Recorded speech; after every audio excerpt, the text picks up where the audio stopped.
வச்சுட்டீங்களே.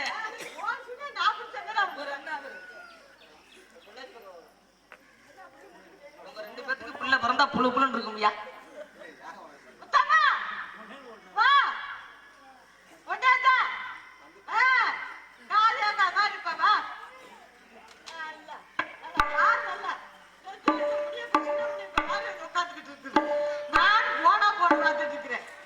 முனிய பண்ணு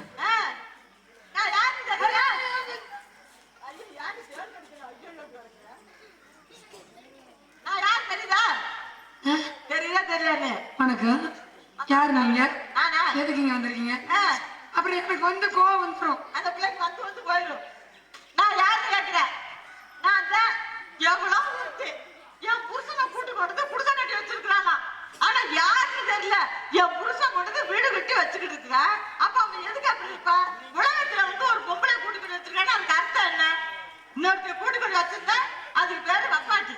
அப்ப வப்பாட்டியா கூட்டு வச்சிருக்க அப்படியெல்லாம் இருக்க மாட்டாரு. இருந்தாலும் கண்ணால பாப்ப போய் காதால கேப்ப போய் தீர விசாரிக்கணும்.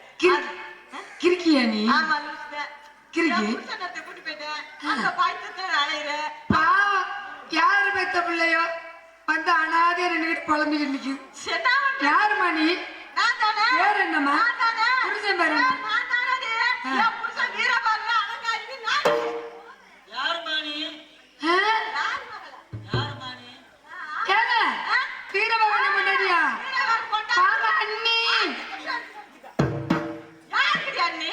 யாருக்கு அண்ணின்னு கேக்குற? கூட வந்து பொருள் அத்துக்கிட்டா ஏன் சாதியா சனமா எனமா குலமா பந்தமா சொந்தமா யாருக்கு நீ வந்து சொல்லிட்டு இருக்க? அண்ணி நொண்ணிக்கிட்டு யார் அண்ணி? நான் வந்து அண்ணியா? நான் கேக்குறேன் நீ யாரு? செட்டியார் பொம்பளை. நான் யாரு? சரி எனக்கு செட்டியாருக்கு சக்கரை போட்டு அடிக்கிறா.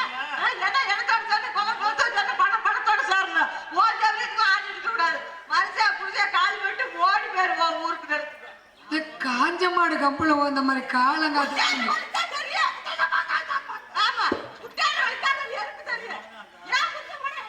எங்கேயோ ஒரு மாரியாத்தா தம்பி, எங்கேயோ ஒரு மாரியாத்தா.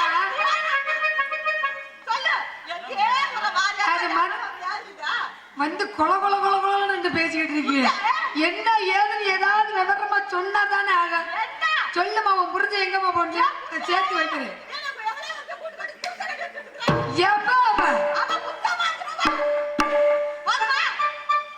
உனக்கு மரியாதை இல்லை. மானம் கெட்டு போயிடும். மரியாதையா பேசணும். யாரு என்னன்னு தெரிஞ்சுக்காம பேசணும். மானம் திறந்துருவேன். மரியாதையா பேசு. இருங்க, வயசுல மூத்தவங்கள இருக்கீங்களா அப்படின்றதுனாலதான் மரியாதை கொடுத்து பொறுமையா இருமா.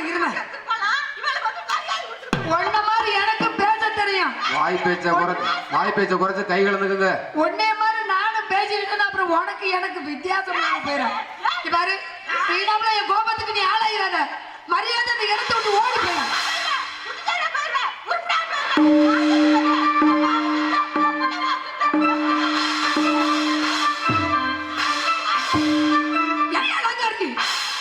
இன்னும் யார் என்று பாராமல் என் மீது கல்லை மண்ணை வாடி எரிந்தாய் அடி பாவி.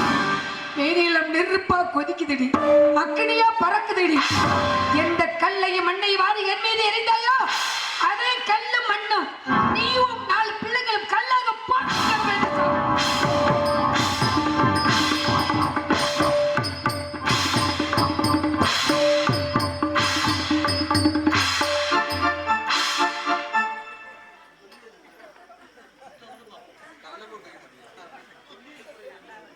நல்ல மனுஷங்க செம்பெடுத்து உள்ள வைப்பா.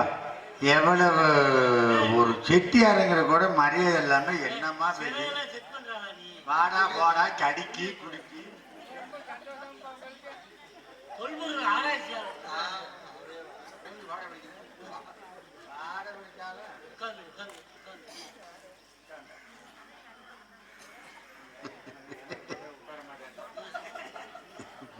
கைய ஊனியாவது உட்காந்துருவாரு. பாவ கைய ஊனினா நாய் மாதிரி 4 காலுக்கு மண்டி போட்டு கூட. ஆமா, விட மாட்டேன் நான். சரி, எது பாவம். வீரபாக நல்ல பையன் கூப்பிட்டு சொல்லிடுவோம். பாது வீரா எங்க போனீங்க? வியாபாரத்தை தொடங்கி வச்ச வாங்கல ஆலய காணும். வியாபாரம் எல்லாம் ஒன்றாடி என்னைக்கு சேர்ந்தோம்னா எங்களுக்கு ஓஹோன்னு வியாபாரம். சரி, எல்லாம் எங்களுக்கு 100 ரூபா வித்து போச்சு. ஓ, வீட்டுக்கு போயிட்டு இருந்தேன். போகும்போது மாட்டாட்டி அந்த வீதியில வந்துச்சு. சரி, எங்க செட்டியாரே என் புருஷன் அப்படின்னு கேட்டுச்சு. கொஞ்சோண்டு 100 இருக்கு வித்துக்கிட்டு வந்துருவேன். சரி, அந்த சமயம் பாரு இந்த முத்தம் பிள்ளை இருக்கு, முத்தம் பிள்ளை. ஆமா, அந்த பிள்ளை வர எங்க வந்துச்சு? அந்த வீதியில. சரி, யார் செட்டியாரே புதுசா ஒரு பிள்ளை வந்திருக்குதுன்னு கேட்க. சரி, அது செட்டியாரோட பிள்ளை தான், எங்க பிள்ளை தான். சரி, எவனா தட்டுக்கட்ட பையக அந்த பிள்ளையை நீ கொண்டு குடிச்சு கட்டி வப்பாட்டியை வச்சிருக்கான்னு சொல்லி போட்டார். இது நான் குடிசை கட்டி வப்பாட்டியா வச்சிருக்கேன்னு என் பொண்டாட்டி சொன்னாங்களா? ஊருக்கு 2 பேரும் இதே வேலைதான் பாக்குறேன். எல்லா ஊர்லயும் இருக்காங்க. தம்பி சிரிக்கிறாப்புல, அப்ப அவங்க ஊர்ல ஆள் இருக்குதுன்னு அர்த்தம். எல்லா ஊர்லயும் இருக்கான். இதே கந்தரோலம் பண்ணி விடுறதுக்குன்னே ஆள் இருக்கான். அவன் நாசமா போக, அவன் உருப்பிடாம போக. எவனோ சொல்லிட்டு போற உடுப்பா, அதெல்லாம் சொல்லிட்டு போற. இந்த காத்தா எப்ப உசுரோடு இருந்தா அவனை கேட்டானா?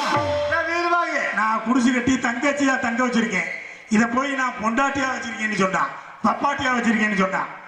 அதை உருப்பிடுவானா ஐயா? எவனோ சொல்லிட்டு போறேன். அதுக்கு மேல என்ன ஆச்சு அப்படின்னு சொல்ல, முத்தம்மா வான்னு சொல்லி கேட்க கூப்பிடும் பொண்டாட்டி. பொடு சின்ன பிள்ளை வந்துச்சு. என் புருஷனை வச்சிருக்கான்னு சொல்ல 2 பேருக்குமே வாய்ச்சண்டை கைச்சண்டே மாறி. ஐயோ, என்ன ஆச்சு? உன் பொண்டாட்டி கல்லை மண்ணி வாரி எரிக்க. ஐயோ, உன் பொண்டாட்டி 4 பிள்ளையே முத்தம்மா கல்லா ஆட்டோ.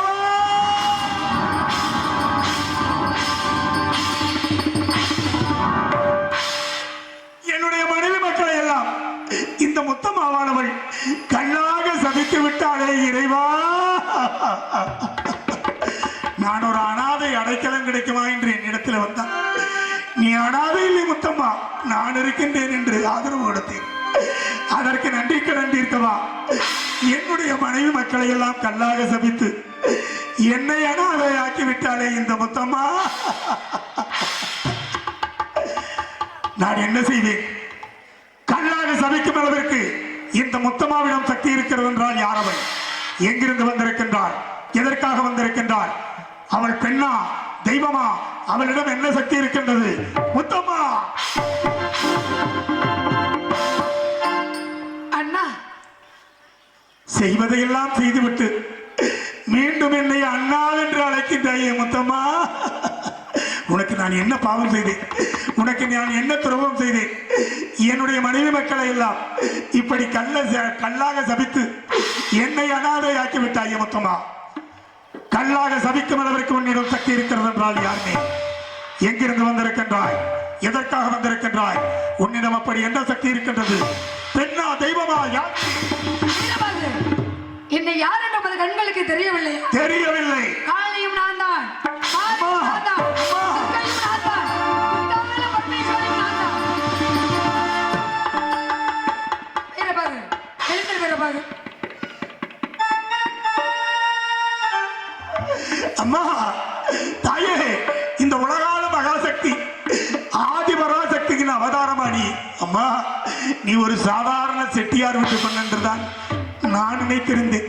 அம்மா, இந்த உலகால பரம்பொருளுக்காக நான் பச்சை குடிசை இட்டு வைத்தேன், கௌரவப்படுகின்றேன். அம்மா, இந்த உலகால மகாசக்திக்காக நான் ஆடை ஆபரணம் எல்லாம் வாங்கி கொடுத்தேன், பெருமைப்படுகின்றேன். தாயே, உன் கூடவே எத்தனையோ நாட்கள் நான் பணிவிடை செய்து கொண்டிருந்தேன்.